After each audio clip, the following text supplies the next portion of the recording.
Hi, and very good evening, and welcome all of you to another episode of the Different News. As you can see, already my gorgeous guest is with me today. So I welcome Dr. Emily Letran. Thank you, Dr. Emily, for being on my podcast, and it's an honor and pleasure to host you. Well, thank you so much for creating this platform and inviting us on here to share stories and share strategies of growth.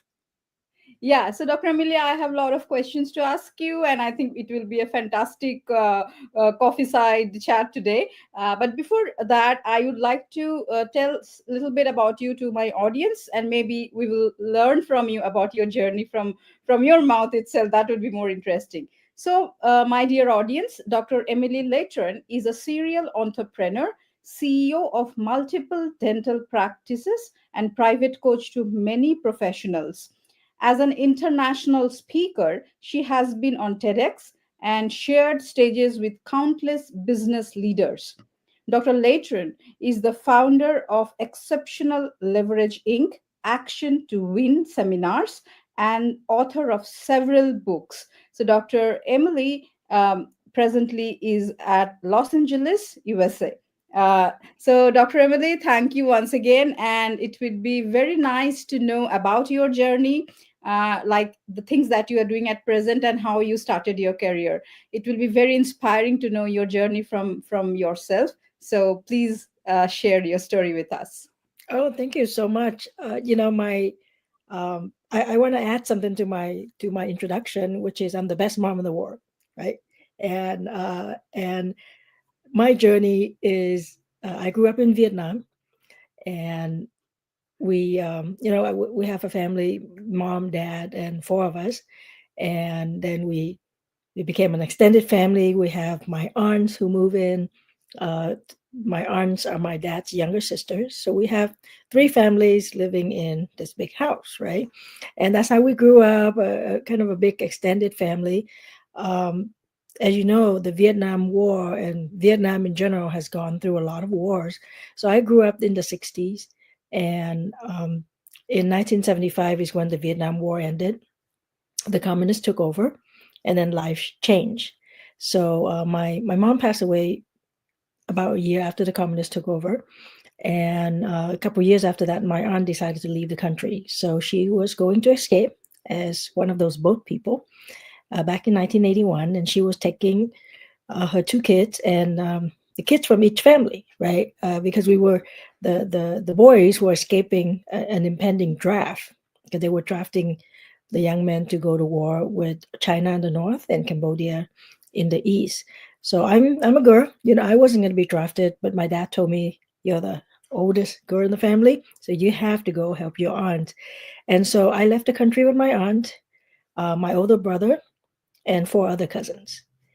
And then after that, my younger brother came by himself and several other cousins. So now in the US, we really just have my aunt and a bunch of cousins.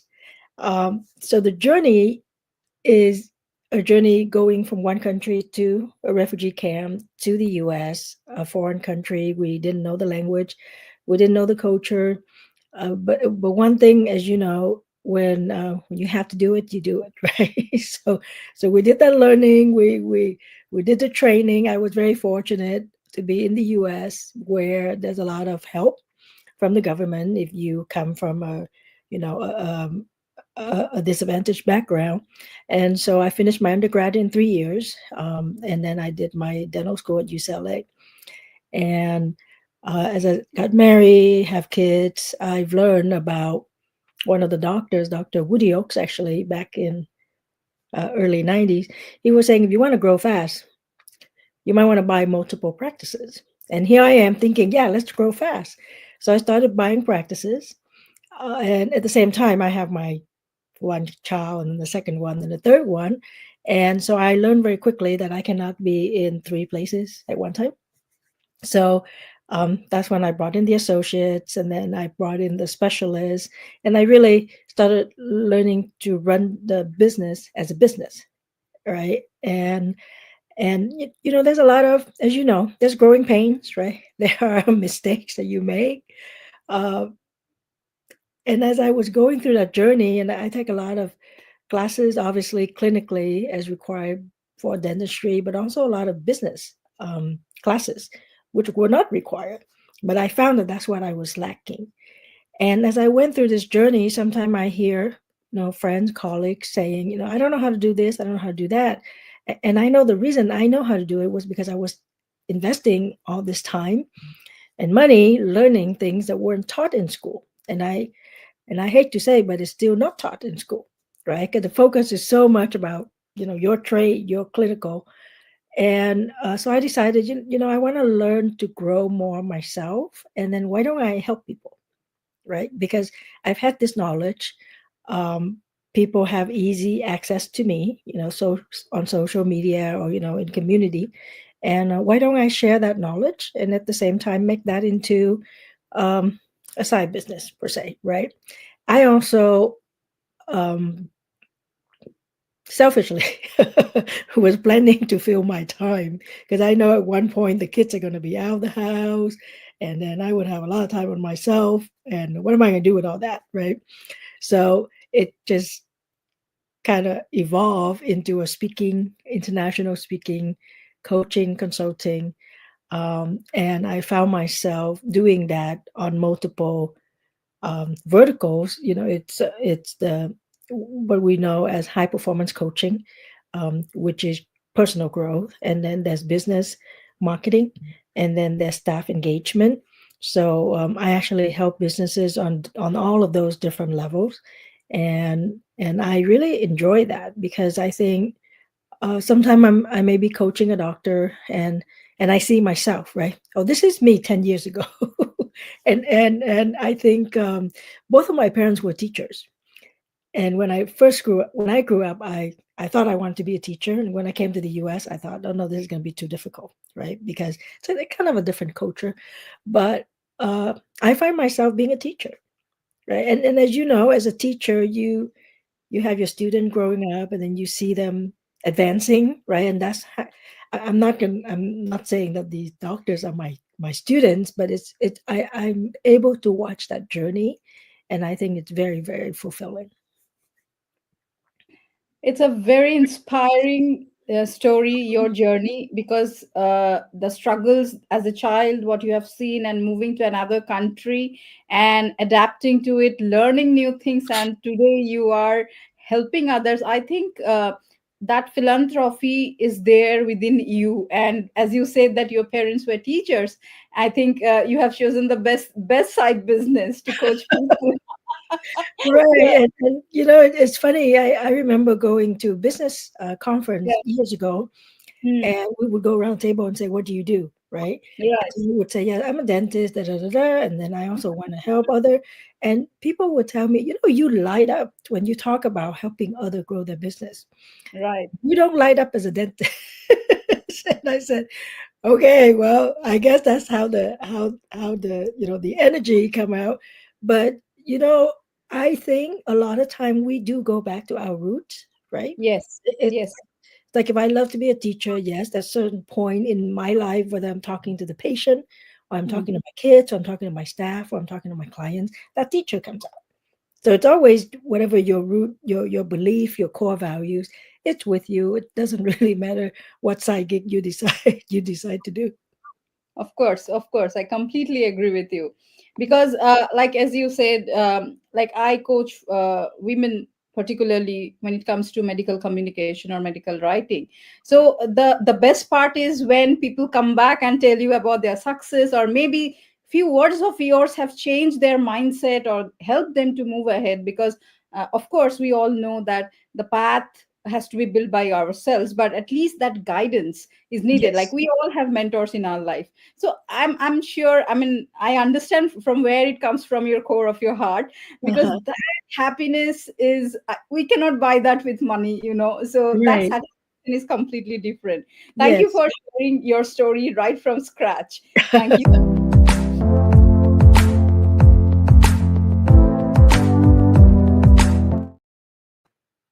So, Emily, I wanted to ask you one thing. As you were speaking, it was running in my mind. I understand that you have an extensive experience as a dental practitioner and then becoming a serial entrepreneur. But is there any particular moment that motivated you to, I won't say transition, but probably that you chose uh, coaching part of your, as another vertical of your career? Is there any specific incident or point of motivation, if you would like to share that? Well, I tell people that one of my goals is to get rid of whiners, right?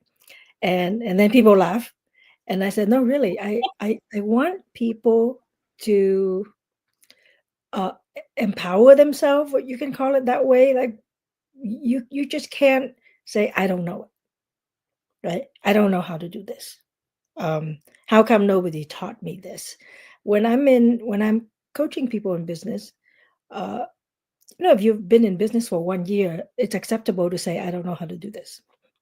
If it's a few years in, I personally don't think it's acceptable. I think you should have look for help or do research, or you can't just say I don't know how to do this and you just kind of let it go.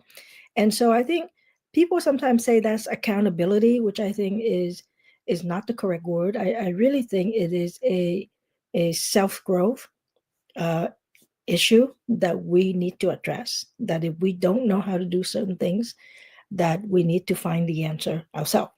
And sometimes finding the answer could be, hey, let's get a coach, a consultant, a mentor, because they have the answer. They just going to give it to you, or you can do it by trial and error. But I don't accept the fact that I'm stuck and I don't know what to do, because if you think about it, in this day and age, it's it's not like it's not you cannot get stuck, but there are a lot of resources, right? Whether it's online or it's in the community, the resources are there, but we do have to do the work. We do have to reach out. So I think along my journey, which is like I mentioned earlier, having associates and specialists, um, somewhere along there, I said, you know what? I've been coaching all of these people all these time because I gotta help them grow so that they can grow my business. Why don't I do this and get paid, right? Because knowledge is empowering, and but sometimes people have the knowledge but they don't do it. I've coached clients where they say, "Oh yeah, I took that course, but I haven't done anything." And I said, "Well, taking the course, anybody can take the course, right? You pay money, go to the class, take the course. It's how you implement it. And if you don't, then you have to keep yourself accountable. Hey, I invested that time to go do that. How come I got to do it, right? And if I don't do it well, then I need to bring in a specialist, somebody who can do it well, but I need to have that knowledge. It's very similar to, I built my practices, build it out where we have an empty space and build it um, three, three times already over the past 10 years or so. And so I've taught myself from observing and talking to experts how to build an office, right? And that could be you could be building a dental office, or I don't know, a law office. There's certain basic things that go into there, and there's certain expectations, and all the paperwork and the contractor and all that. So I take that. So now if I'm coaching somebody who want to do a startup and who want to build their business, I can also help them in that. Am I an expert in that? No, but I've done it 3 times. So I'm better than somebody who has never done it before. Right. And I can kind of point to them, the challenges. These are the things that you're going to run into. And this is how you minimize all that headache. So I think for all of us, sometimes what happened is we've been solving problems all our lives and it becomes second nature. I throw you a problem, you figure it out, right? You throw me a problem, I figure it out. And we don't think it's a big deal. But what is a big deal is the mindset and the determination that I can solve this problem. And if I cannot, I know I can reach out to A, B, C, D, whoever it is, to help me solve this problem. And then one step beyond that, if I were coaching somebody and they have an issue that I cannot solve, I have a whole group of experts that I work with that they can help solve that.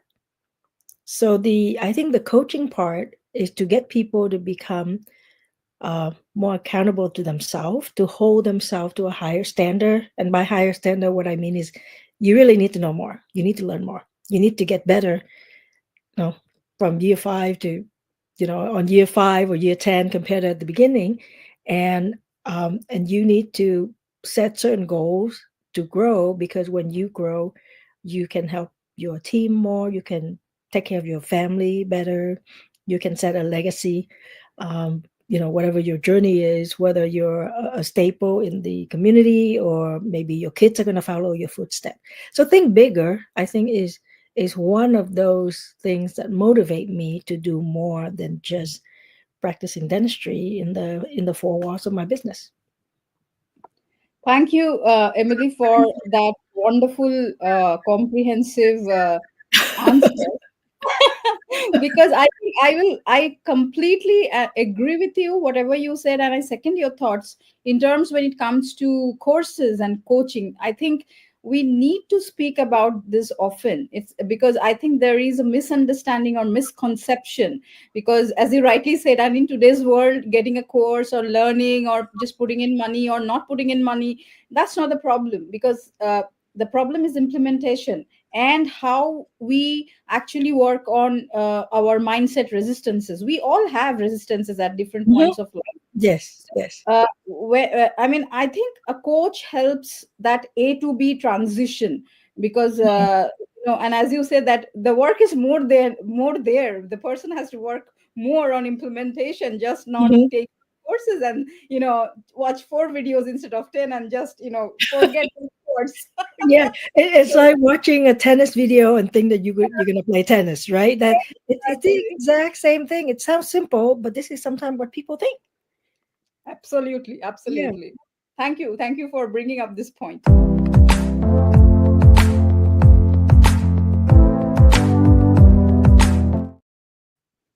So, you started your career as a dentist, and then you become an entrepreneur. So, has your dental school coach, I mean, your dental background, rather, if I may put that way, influenced your entrepreneurial ventures some way? Oh, absolutely. I think one of my favorite things to advise people is to go back to the basics. It's just like you have kids and your kid want to do whatever, and they say they're having whatever problem. You have to bring them back and say, hey, remember when you have this, when you were doing this, this was your commitment, right? It's like, hey, if you were playing soccer and you're not playing well because you didn't practice, you can go back and say, hey, when you were learning the piano, you didn't get better until you practice. That kind of a thing.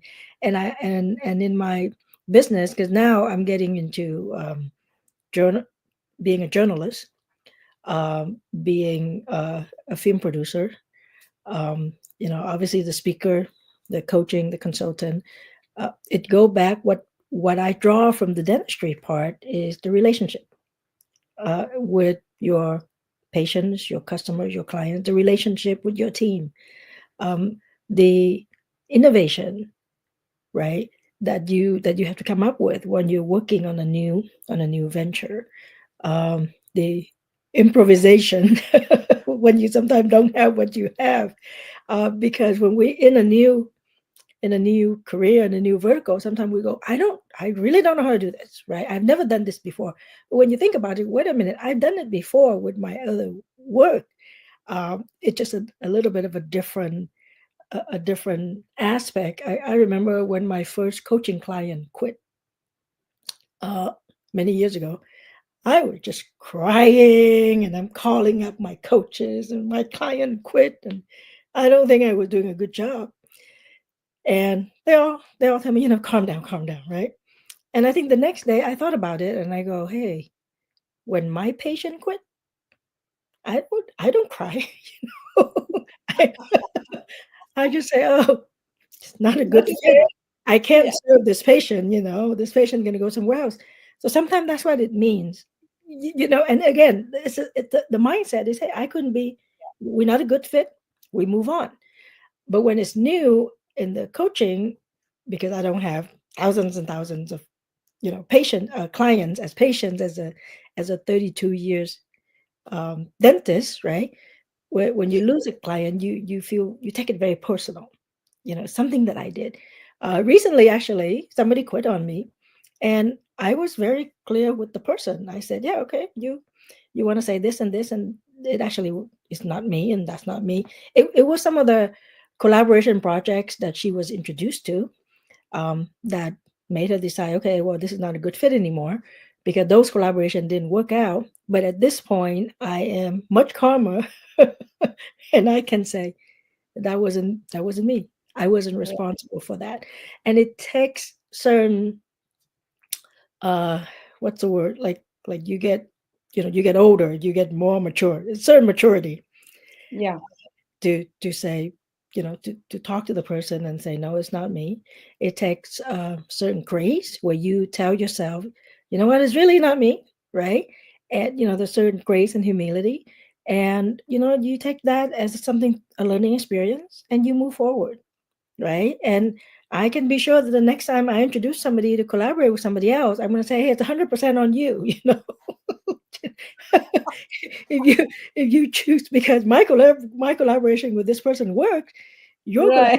collaboration with the person doesn't work. But it's not like I'm in that collaboration.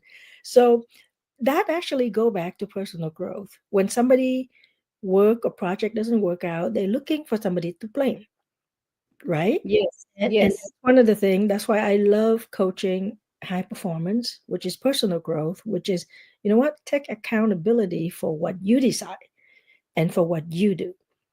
Because if everything goes well, nobody hear anything. If something go bad, the fingers start pointing and blaming. And if it were our kids, we would say childish, right? And we try to explain it to the kid, but when you come to an adult, sometimes that person just have to grow on their own.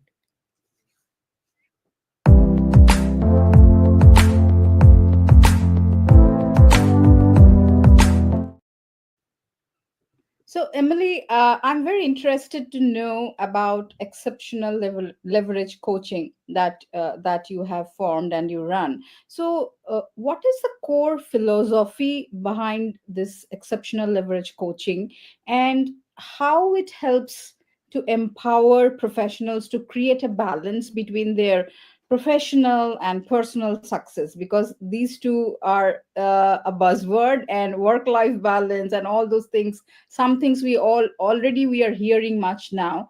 But how is exceptional leverage coaching inc helping professionals? If you can give us some pointers, it would be very Yes, nice. yes. I for me, the work life balance thing that people talk about, I think it comes down to where your values are, actually. So I told you a little bit my story coming here, and I came here, and I didn't have my parents with me, and so when I got married and have kids, I was very attached to the kids, right? And I told myself I have to be there for my kids, because we didn't have a choice between me and my parents, and my aunt was there for us. But it just, when you didn't have it as a child, you want to make sure that you're going to give that to your kid, right? And Absolutely. but it comes down to the core value of family. As you know, there are a lot of people who say, family is very important to me, and then they will tell you that they work all day, and they take the work home, and all this, and then the kids are doing this and that, and they miss the kids soccer, whatever it is, right? So for me, it actually come down first to value. So if value, let's say family is one of your values, then design your life where you can fulfill and you can stick to that value. If money is one of your value, then you're gonna design your life that way, right? But if you say, okay, family and money is the same, okay, well then now you got to figure out which part of your life is dedicated to what, right? Because for me, what I see as a challenge is a lot of time people say one thing and then their action is showing something else. Um, and and then let's say if I recommend to them, okay, so if you say family is important, then don't take work home, and they would fight that, right? They would really resist that. then instead of telling people, no, you need to do that, I what I do is I keep reminding people of the value. No, but you said the value was his family. So I really think even if you want to take work home, you're gonna have to leave 2 hours where you're gonna communicate and hang out with your kids or your husband or whoever, your dog or whatever, right? That you say is important to you. So exceptional leverage coaching is really a good blend of high personal growth and business management. Because I think without the personal growth, you will be limited in your business growth. Um, another example I can give you, we have this discussion online one time of people saying, doctors who say, "Well, my staff are not closing treatment." Right? Then I explained everything, and she went over there and she didn't close. And I said, have you ever addressed her money mindset? Right? Because if you're paying her, I'm just gonna make this up. Let's say you're paying this person $30 an hour, but you tell her to go tell the patient, your treatment plan is 20,000. For her, that is way too high, too expensive, right? So you need to address her money mindset because Absolutely. right, the 20,000 is all these value that that we deliver. It's not just the number. So when people are used to the smaller numbers, and I don't mean smaller, but as looking down at people, it just relevance, right? The for Right. context, yeah. So you make this much, and you have to look at that much where you're selling or you're trying to achieve. You need to address that person mindset first, because otherwise they will never do it. They just can't close it because they don't think that way. So, and that's something I learned along the way. I was many years ago. I kept dragging my staff to seminars, right, and wanting to do wanted to do bigger, wanted to do better. And at some point, people just start going, Dr. Letran, we don't want that. This is what you want. This is not what we want. Right? But But and it was a learning experience because I figure I want this. I want to get better. I want to make more money so I can do more things, serve my take care of my family, serve the community, all that. But that's not what every staff wants. That's not what the whole team wants. So it actually comes down to value a lot of time for me. If I'm going to make a decision, I'm going to help somebody make a decision. And that's what we do in our coaching program. If we make sure that the person is in alignment with their values, with what they say is important, and then we design the business management part to support that. So now you don't feel guilty if you decide I'm going to take 4 days off and take off to go with my family, and it's not even a holiday weekend, right? It's because I decide that it's important for me to do this with my family. um, or like I'm in America, and we close on Chinese New Year. I remember many years ago with my very first office, the staff were, "Why are we closed? It's Chinese New Year. It's important to me." I could keep it open so you guys right. can work because they're not Asian. Hmm. But why? It for me, it's something that I observe, and so the whole office is going to observe. The Hmm. three offices are going to observe that, even though they don't celebrate that. So I think those are important, and those are the things that if you can make a decision like that for your business because of your value, I think it just make you feel better that because you're more in alignment, and I think you're just going to be happier. Thank you, Emily. That is wonderful insights, because I think if I can summarize what you say in one word, probably it's directly or indirectly we are becoming more compassionate, more empathetic, which I think is very important when whatever we do, like in personal life as well as particularly professional life. Like the fun example that you gave, that you used to pull your team members to seminars. Yeah. So I think a fantastic insight, and thank you so much. I think this would be very useful for many people who are listening to this podcast today now.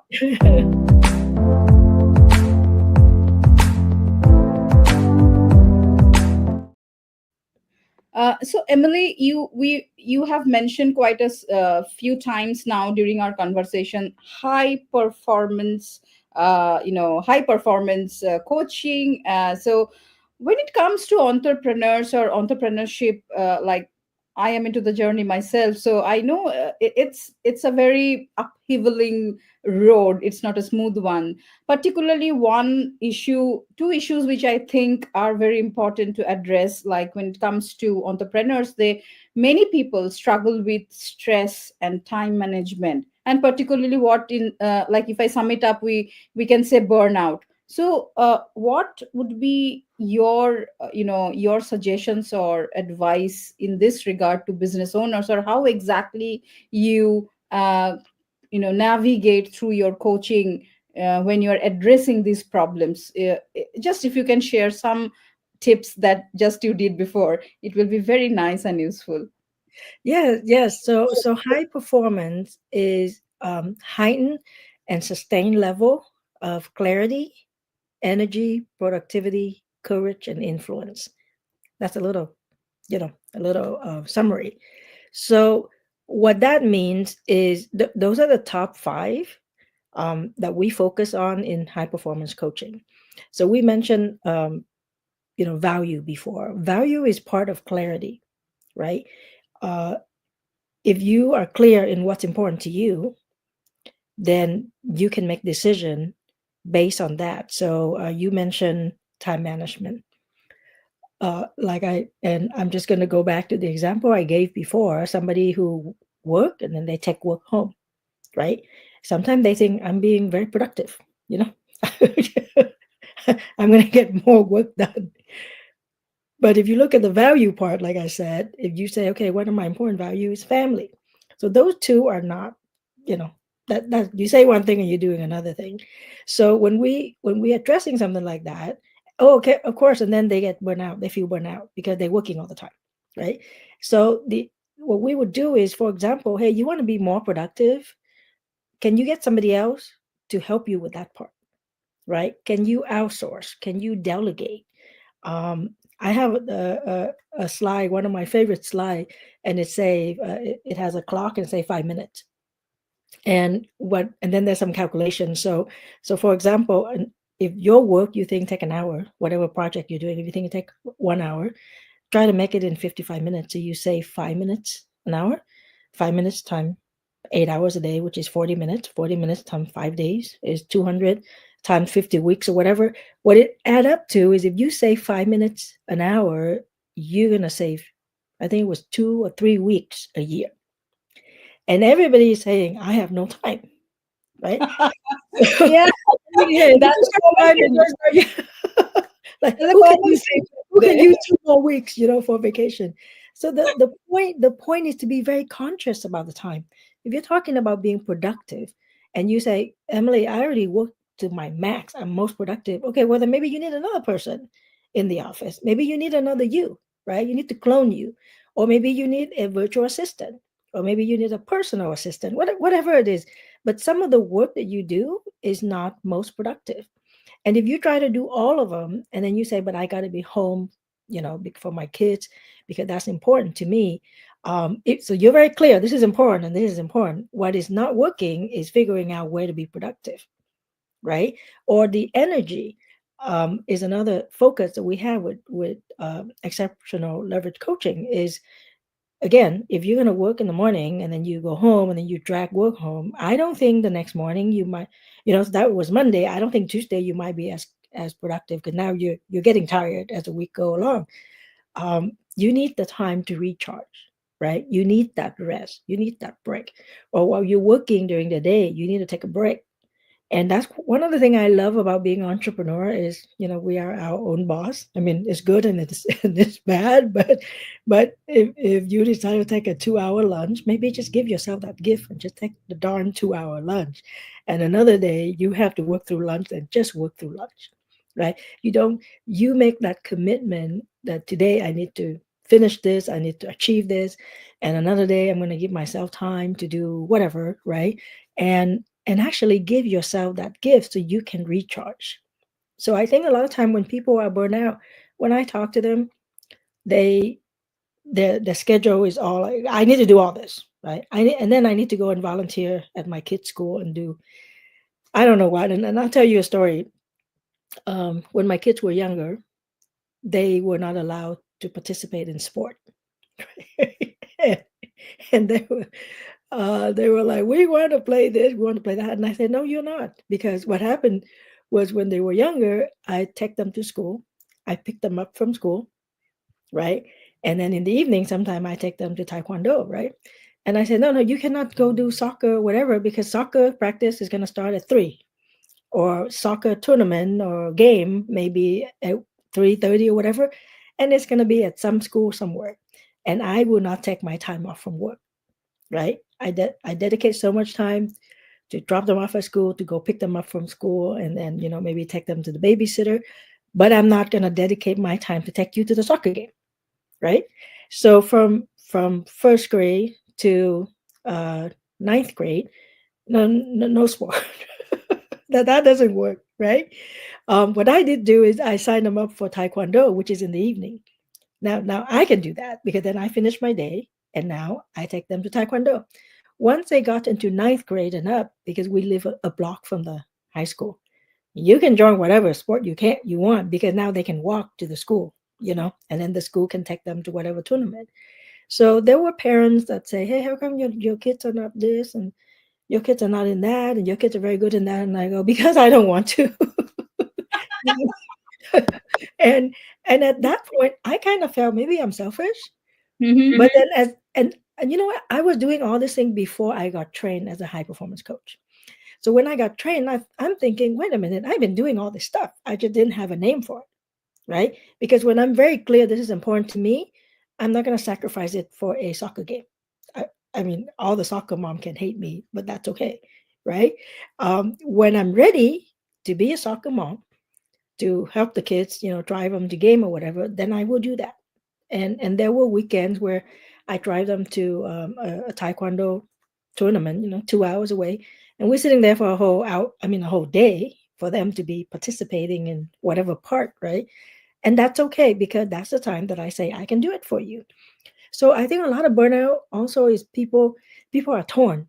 I'm supposed to do this and I want to do this. Well, just try to get it very clear what's most important. If you can only pick one thing for those 2 hours or for that day, just pick the one thing, just stick to it and don't regret it. You got the clarity of your value, you make a decision, this is the action, then don't feel regret, don't feel like, okay, I need it to be like Dr. Gargi, she does all these things. No, you don't. You said whatever is important to you, just stick to it, and that's all. As long as you're happy, that should be okay. I actually write a book during COVID because I was bored and I decided to write it to celebrate my birthday, right? So the book is called A Modern Woman to Have It All Without Sacrifice. And it talk about the expectation that the the world and community and society put on us and our own expectation. So and you appreciate this as, you know, somebody from India and I'm from Vietnam where we live with the extended family, right? And so we expect it to be that perfect daughter. We expect it to be that great wife, and we expect it to be, that ultimate boss. And so we expect it to be so many things, and then we think that we're supposed to do it. Well, we don't. You just do it up to whatever you think you want to do it. But as you know, right, when we're in the extended family, you don't just do your kid's birthday and then now you have to go attend your cousin's kid's birthday and everything else. And sometimes you're busy, you got stuff to do, but you will go do all of those things because you think you have to do it. And the book is an overview of what a lot of that times people think they need to do. And if they try to fulfill all that without fulfilling themselves, that's when they feel the burnout, that's when they feel the stress. And all they need to do is look around. Hey, maybe there's somebody who doesn't do everything and she seems happy, and why do I need to do everything and I'm not happy? Exactly. I mean, I feel that my mind has come out in the form of Emily and speaking to me. I mean, you were just picking my mind, and this concept of burnout, certain things that you like, like how you gave these very practical examples when it comes to us women and the expectations. I personally feel that certain things we ourselves acquire, it is not put on us. We think it is our duty, we must do it, and Mhm. and the consequences that when we really do it, sacrificing certain of our own happiness or important work sometimes, but you are not appreciated, you are not even looked upon, and then that's the time when all these things piles up and we then talk about burnout. But I think Right. what you said is very important, that that clarity. And I loved the example of not sending your kid to soccer and become a soccer mom, because I think not everybody has to become Maradona. The thing is only that what we if we are clear in our thoughts, and if we can pick and make those decisions for ourselves, so that is most important. And thank you, Emily. I mean, it's so wonderful speaking to you today, and it's amazing, amazing.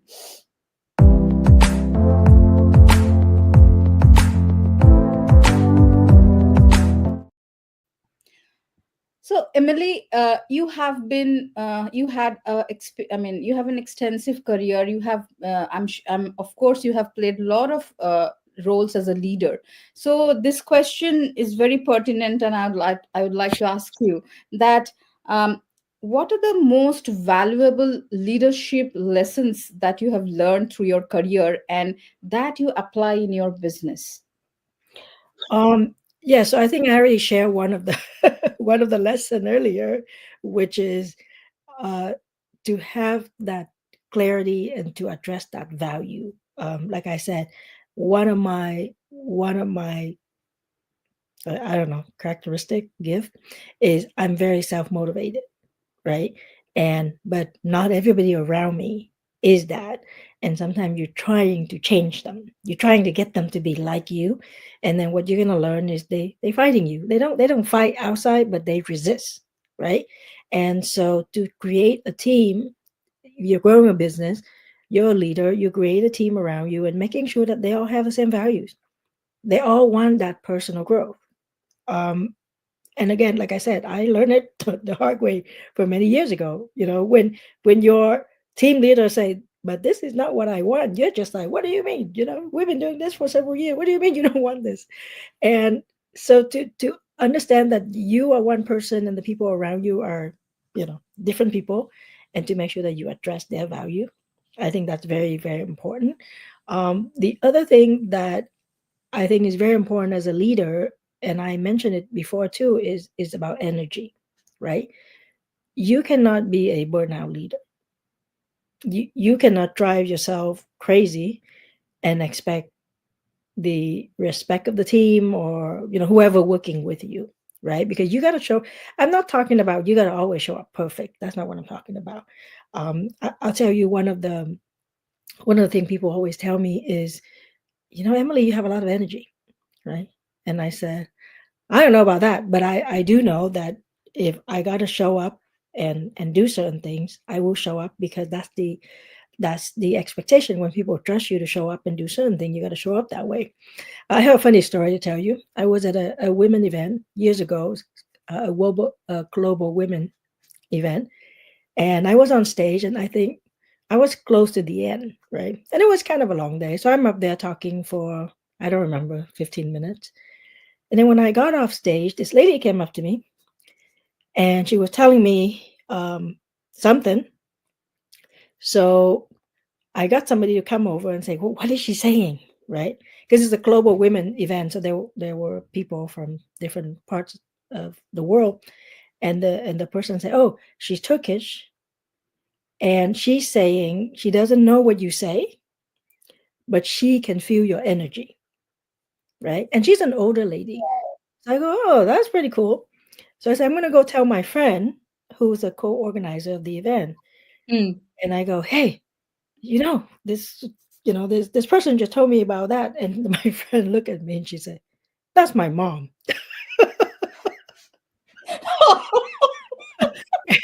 And because my friend is from Turkey, right?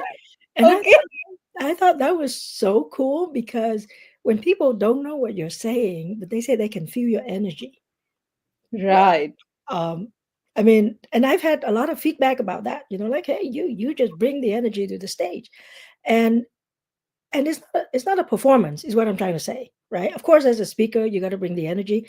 But what if you show up every day to your work or to whatever side gig or whatever you do, and you show up and people expect that energy from you? Because if you show up and you don't have that energy, they think, hey, what's going on? What's going on with you? And I'm not talking about I am not the life of the party or anything like that. But when I show up, I will bring certain energy. So as a leader, you got to show certain quality so people can follow you and people can respect you. So I would say, yeah, energy would be one, and understanding the values of your team um, would be another one. Thank you, Emily. That is so wonderful. And the stories that you are bringing in makes this conversation so lively. And I'm sure that all who are listening would definitely relate to what you are saying. Thank you so much.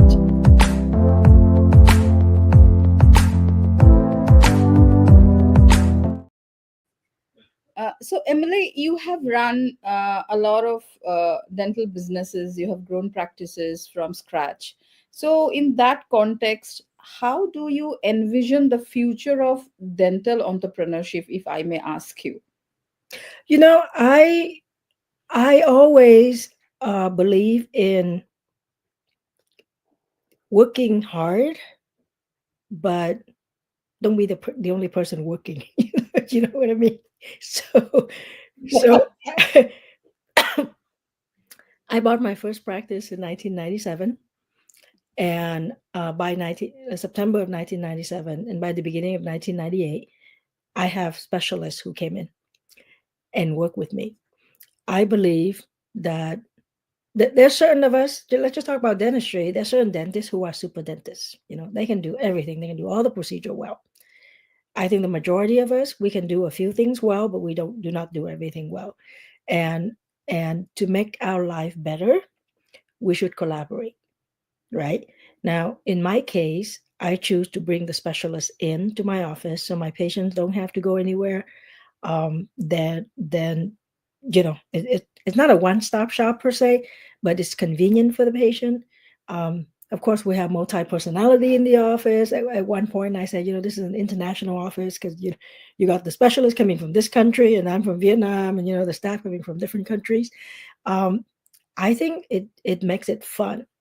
So I think it doesn't matter dentistry or whatever business. I think you should look at Amazon. Amazon start out selling books, right? Right. I think it's been a while, right? They start Yeah. out selling books, and the next thing is they're selling whatever is related to books, and they're selling whatever, whatever, whatever. And now it's an all-encompassing platform, right? In Absolutely. your business, in your industry, you don't have to do that.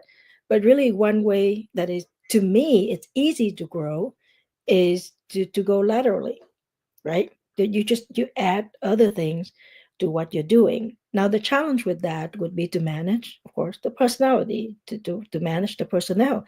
And that is something that you learn. I don't think anybody grow up and know how to manage systems or people or learning people skill and EQ and all that.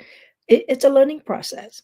But I think the the future of dentistry, of healthcare, is that is a group practice model, is learning to be better manager of the business, of the people. And I don't use manager in the sense that you dictate things, right.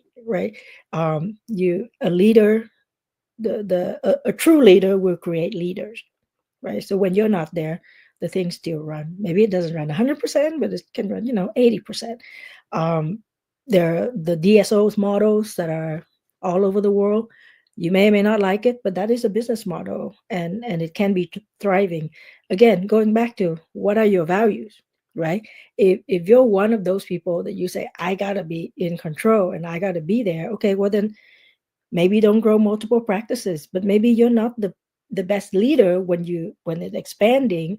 Maybe put in another CEO or CFO or whatever title. I don't care what title you give the person, but that might be the person that is going to be dealing with all the other personalities that maybe you don't want to deal with. right? Because as you know, sometimes the CEO is not the best person, is not the Yeah, best people of, person, yeah, right? of course. Yeah. So if you want to grow, look at other industries, see how they grow. Because you don't have to grow with the traditional model. I think a lot of the new graduating dentists, doctors, they don't even know the old model. The only model they know is a group model, right? Or at least a few doctors model, partnership model kind of thing. They're not used to being by their own, figuring things out on their own. They expect you to mentor them and all these things. So be very aware of what's going on around, and whatever fit you as a person and your values, adopt and adapt. And I think that's the best way to grow. Thank you, Emily, for these wonderful insights and so thought-provoking, mentions and words. I think it's very rich. I mean, this podcast episode has become rich because of the kind of insights you shared, the practical things that we have known from you, and I really don't want to let you go, but that just that we have to keep it within a frame of time. So, any message that you'd like to give to the world, particularly, of course, since we come from the dental fraternity, so probably maybe who are aspiring to be new dentists or setting up their own businesses, or maybe particularly what I see that many qualified women when they take a career break and they want to return. So overall, because I think you are the best person who can give some point of enlightenment and motivation. So Um, please. yeah, yes, thank you. Well, on the sun is hitting my neck over here. On the on my little title there, I have a website. It's coachroi.com. And I would invite our healthcare professionals, our business professionals. You can go on there. There's actually a video of me being interviewed, and I talk about the mindset, and I talk about how healthcare professional thing. I'm talking about dentists, but I think it's really all of the entrepreneur healthcare professionals, how we think sometimes we are our limitation, right? How we need to look a little bit, think a little bit bigger, and look at other things for consideration. You can certainly visit that, watch a video, and book a call with me. I believe that you need to grow yourself. I think self growth is the most important thing, because once you grow yourself, and when we say self grow, we don't just mean, your mindset. We're looking at how you think about, for example, we mentioned before, how you think about money, how you think about managing people, how you think about collaborating, right? Because if you don't want any of that, the growth is going to be limited. But if you want all of that, then you got to be hanging out with the right people, the people who are going to support you, the people who are not going to just criticize you and then just kind of leave you there. Yeah, which we all know a few of those people, right? So I like to leave the message of dedicating yourself to growing yourself as a person, and honestly, do that for your team, and do that for your family, do that for your kids. I mean, I drag my kids to business growth seminars, personal growth seminars. I make them take assessments, and they are, well, why do we have to do this? I said, then I know how to deal with you. Why don't you take the assessment? But what it it's just valuable tools, because the more you know yourself, the more you can act according to your passion, your strength, and the better path you will create for yourself. Thank you, Emily. It was wonderful talking to you, and thank you so much. And I just want to mention that I think Emily, you were active on LinkedIn, so probably if anybody wants to reach out to you, you can search Dr. Emily Letran on LinkedIn, and you can reach out to her. And of course, the website that Dr. Emily mentioned, that is www.coachroi.com. So I think it was a wonderful conversation and a lot of values. And I think I have learned a lot of things today from you. Thank you so much for being here once again. And I hope to meet you in the near future with more such fireside conversations. Okay. Well, thank you so much, and I appreciate everybody listening in and learning. And I'm going to challenge you of all of these things that we're talking about. Just pick one thing. Make one change and see how that's going to change the course of the day. It can even change the course of your life. Sometimes you hear a lot of things, and you say, "I got to do all this." Well, you don't. You just go and implement one thing and see how that goes. And thank you for creating this platform for us. Thank you, Emily. That's my pleasure. Thank you. Thank you.